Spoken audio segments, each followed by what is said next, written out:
महंगाई ने इस देश के लोगों का जीना हराम कर रखा है। टमाटर के बढ़ते भाव ने लोगों के पसीने छुड़ा दिए हैं। आम लोगों की थाली से ना सिर्फ टमाटर बल्कि कई सब्जियां गायब हो चुकी हैं।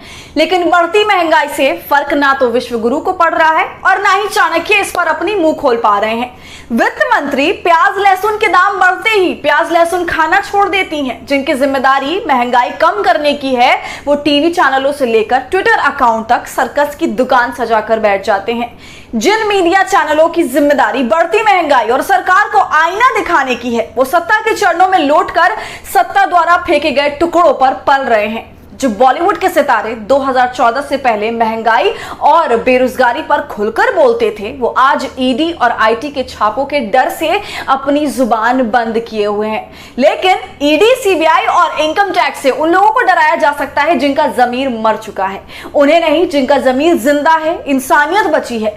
लेकिन उसी बॉलीवुड में सुनील शेट्टी जैसे लोग हैं जो टमाटर की बढ़ती महंगाई पर बोल रहे हैं, सत्ता को चुनौती दे रहे हैं, दूसरे फिल्मी स्टार को संदेश दे रहे हैं कि ईडी और सीबीआई से डरने का वक्त खत्म हो गया है और अब समय आ चुका है कि आम लोगों के साथ खड़े होने का, उनके मुद्दों पर बात करने का। नमस्कार, आदाब, आप देख रहे खबर अड्डा और मैं हूं आपके साथ सुम्बुलीरम। महंगाई इस देश की मीडिया के लिए मुद्दा उस वक्त बनता है जब वो पाकिस्तान में हो।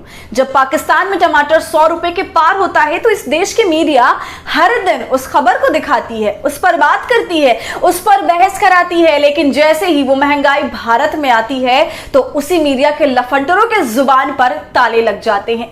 किसी की हिम्मत नहीं होती है कि महंगाई पर बात कर ले, किसी की हैसियत नहीं होती है कि महंगाई पर बहस करा ले। लेकिन जब महंगाई का मुद्दा तूल पकड़ जाता है तो जनता के दिक्कतों पर बात करने, उन्हें हो रही परेशानियों को दिखाने के बजाय महंगाई को राष्ट्रवाद से जोड़ दिया जाता है। तिहाड़ी जैसे एंकर दुनिया की महंगाई से भारत की तुलना करने लगते हैं और अंधभक्तों को यह दिखाने की कोशिश की जाती है कि महंगाई सिर्फ भारत ही नहीं बल्कि दुनिया भर की समस्या है। लेकिन जब महंगाई पाकिस्तान में होती है, जब पाकिस्तान में टमाटर 100 के पार हो जाता है तो यही तिहाड़ी एंकर स्टूडियो में नंगा नाचते हैं। तब पाकिस्तान की महंगाई को भारत की महंगाई से तुलना किया जाता है और अंधभक्तों को यह दिखाने की कोशिश की जाती है कि देखो देश कितने सुरक्षित हाथों में है।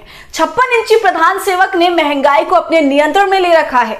लेकिन जैसे ही टमाटर के भाव भारत में 100 के पार जाते हैं, इन तिहाड़ी एंकरों का दोहरा चाल चरित्र और चेहरा बेनकाब हो जाता है। ये तो हाल है इस देश की मीडिया का। सत्ता में बैठे लोगों को महंगाई का मां बोलने में नानी याद आ जाती है। मीडिया और सत्ता के अलावा 2014 से पहले बॉलीवुड के सितारे और क्रिकेटर महंगाई पर खुलकर बोलते थे।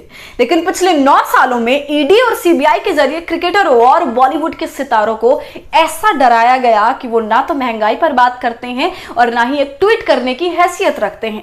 लेकिन उसी बॉलीवुड में सुनील शेट्टी जैसा नाम है जो टमाटर की बढ़ती कीमतों पर खुलकर बोल रहे हैं, अपना विरोध जता रहे हैं, डरे हुए बॉलीवुड सितारों को बोलने के लिए प्रेरित कर रहे हैं, आम जनता को संदेश दे रहे हैं कि वो बढ़ती महंगाई पर आम लोगों के साथ खड़े हैं।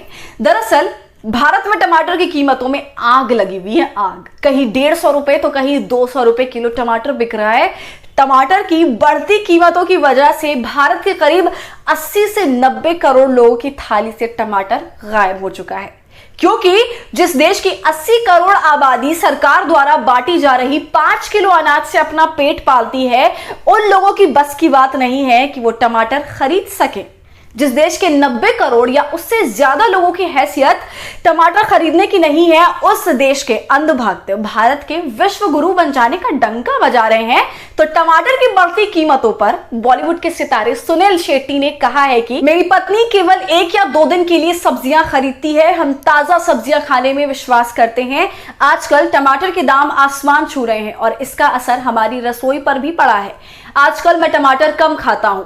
लोग सोच सकते हैं कि चूंकि मैं सुपरस्टार हूं इसलिए ये चीजें मुझ पर असर नहीं करेंगी, लेकिन ये सच नहीं है। हमें ऐसे मुद्दों से भी निपटना होगा।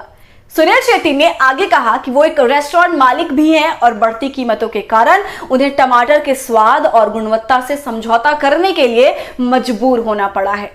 ऐसा नहीं है कि 200 रुपए किलो टमाटर सुनील शेट्टी नहीं खरीद सकते हैं, बल्कि उनका यह बयान भारत के उन 80 से 90 करोड़ लोगों के लिए है जो टमाटर खरीदने की ताकत नहीं रखते हैं। सुनील शेट्टी के टमाटर की बढ़ती कीमतों पर दिए गए बयान से भाजपा बौखलाई हुई है, लेकिन इस देश की जनता को दाद सुनील शेट्टी को देना पड़ेगा। जिस दौर में सब चुप हैं, सबकी जुबान पर ताले लगे हैं, सब डरे हुए हैं, ऐसे हालात में सुनील शेट्टी का टमाटर की बढ़ती कीमतों पर बोलना जोखिम भरा काम है। तो टमाटर की बढ़ती कीमतों पर सुनील शेट्टी के बयान पर आप क्या सोच रहे हैं, हमें कमेंट करके जरूर बताइए। और हमारे फ्री जर्नलिज्म को आपके सपोर्ट की जरूरत है, वो तभी होगा जब आप जितना ज्यादा थैंक्स बटन का इस्तेमाल करेंगे और इससे हमारी हौसला अफजाई करेंगे। साथ ही अगर अब तक आपने हमारे चैनल खबर अड्डा को यूट्यूब पर सब्सक्राइब नहीं किया है तो इसे अभी कर लीजिए।